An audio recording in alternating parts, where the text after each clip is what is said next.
This is a station that auto sorts inventory. So say your friends like to just dump random items, or you prefer to just dump random items all into the same spot. Like you like to put um, the, I don't know, ore over here and the um, thruster components over there,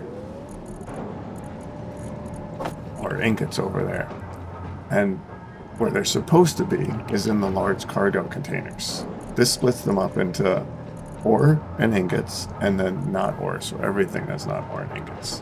And it automatically does that by just pressing this button. This will go through the entire grid and start sorting it for a minute or two. Now, as you can see, if we go to those large cargo containers, the ore one contains all the ore and ingots in the grid, and the thruster contains the thruster.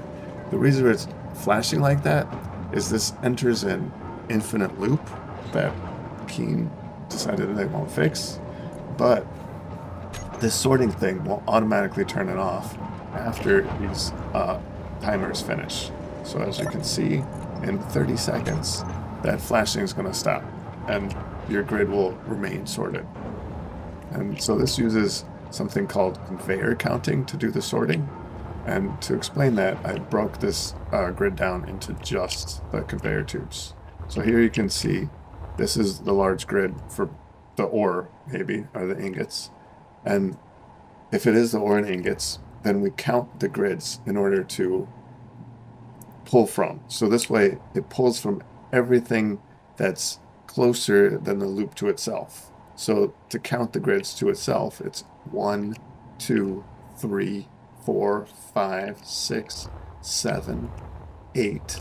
And this part is where the magic happens. 9, 10. See how it had to go a little farther because of that loop. So that was 10. 11, 12, 13, 14, 15, 16, 17. So it had to go 17 blocks in order to pull from this one.